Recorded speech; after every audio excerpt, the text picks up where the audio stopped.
Mengapa kesuburan tanah bekas tambang sangat rendah ya, Pak? Karena dalam proses penambangan, merusak struktur tanah dan menghilangkan lapisan tanah suburnya, berikut beberapa faktor yang mempengaruhi kesuburan tanah eks tambang. 1. Penghilangan lapisan tanah. Proses penambangan biasanya menghilangkan lapisan atas tanah yang kaya akan nutrisi. 2.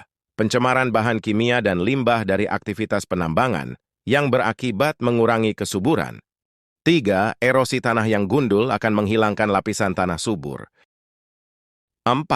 Aktivitas penambangan dapat mengubah pH tanah menjadi lebih asam karena lapisan senyawa pirit yang teroksidasi karena terangkat ke atas yang berdampak pada pertumbuhan tanaman.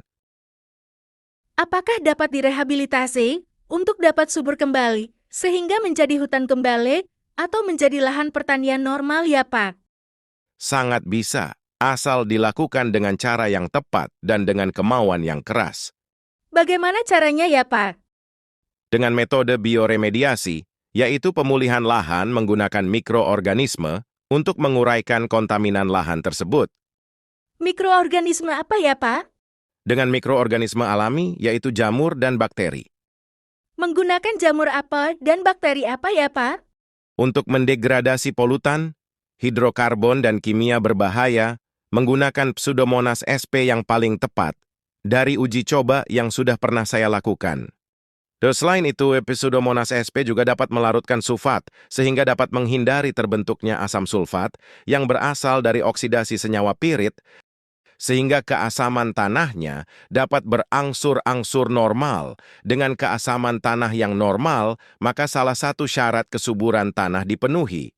Yang dimaksud kimia berbahaya itu logam berat ya, Pak?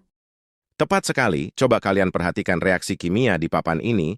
Di sini terlihat bahwa beberapa mikroorganisme dapat mereduksi logam berat, seperti kromium, dari bentuk terlarut menjadi bentuk yang kurang berbahaya. Beberapa bakteri yang bisa dipergunakan adalah Pseudomonas dan Bacillus sp. Apakah Pseudomonas dan Bacillus ada dijual di pasaran?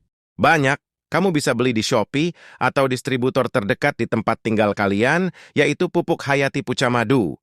Memang apa bahan aktif puca madu dan manfaat selain untuk mereduksi logam berat, Pak?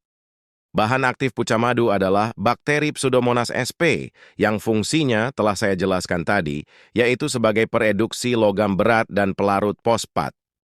Bacillus sp yang dapat mereduksi logam berat dan menumbuhkan hormon pertumbuhan, seperti auksin. Azospilum sp merupakan bakteri yang cepat berkembang biak yang dapat mempercepat pertumbuhan lateral dengan membentuk auksin. Jamur mikoriza, yang dengan miseliumnya membantu akar tanaman untuk menjangkau air dan nutrisi yang tidak dapat dijangkau akar tanaman, di mana air dan nutrisi langsung dimasukkan oleh mikoriza masuk ke jaringan akar. Dan mikoriza mendapatkan gula dari tanaman hasil dari fotosintesis daun tanaman. Proses simbiosis ini sangat penting bagi tanaman yang tumbuh di tanah eks tambang, yang kesuburannya rendah dan kondisi yang ekstrim. Di samping itu, asosiasi dari bahan aktif pucamadu tersebut membentuk biofilm yang dapat menggemburkan tanah dengan tanah yang gembur, keasaman normal, bebas dari polutan-polutan racun, sehingga organisme-organisme tanah yang bersimbiosis dengan tanaman dapat tumbuh dengan subur. Maka tanaman apapun di atasnya akan tumbuh dengan subur. Cukup sekian dulu penyampaian saya, semoga bisa dimengerti dan bermanfaat bagi kalian semua. Terima kasih.